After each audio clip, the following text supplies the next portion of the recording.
पदाधिकारी सर्व पत्रकारांनी दाखवून दिलं की गद्दारीचा कसा अनुभव होतो। कारण की उद्धव बाळासाहेब ठाकरे यांनी कुठलंही राजकारण न करता फक्त नागरिकांचा विचार केला आणि कोविडच्या काळात सगळ्या जनतेला आपल्या मुलाप्रमाणे वागवलं आणि म्हणून आज आपल्याला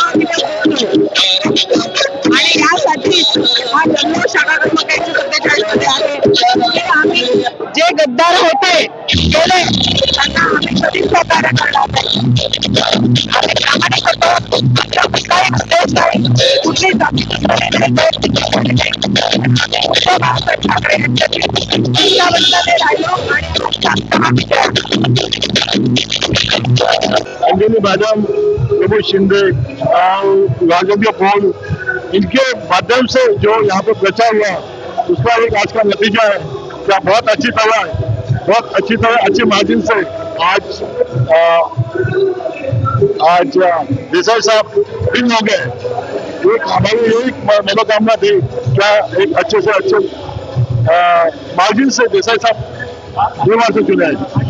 में भी काफी काम किया था कार्यकर्ताओं, बहुत मेहनत किया है लाइफ मैडम ने, वो भी बिना मैनेजर सपोर्ट का इतना काम करना बहुत मुश्किल होता है।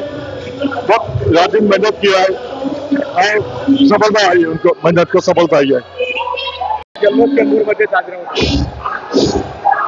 खऱ्या अर्थाने हा लोकशाहीचा विजय झालेला आहे आणि उद्धव साहेबांचे हात खऱ्या अर्थाने महाराष्ट्राला शिवसेना कोणाची, तर ही शिवसेना उद्धव बाळासाहेब ठाकरे यांचीच हे या ठिकाणी उद्धव साहेबांनी आणि शिवसैनिकांनी सगळ्यांनी दाखवून दिलं।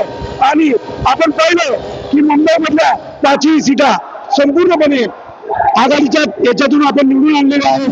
पूर्ण महाराष्ट्रामध्ये उद्धव साहेबांची लाट होती, त्या लाटेतूनच आज 32 सीटा आपण या ठिकाणी निवडून आणलेल्या आहेत। सर्व कार्यकर्त्यांचे आणि सर्व मतदारांचे मी या ठिकाणी आभार मानतो, त्यांचं मनपूर्वक अभिनंदन करतो आणि खऱ्या अर्थाने त्यांनी जी आम्हाला साथ दिली त्या साथीचं त्यांना बळ मिळेल, त्यांची कामं आहेत असं शुभेच्छा देतो आणि तुमचं थांबतो। जय हिंद, जय महाराष्ट्र, जय भीम।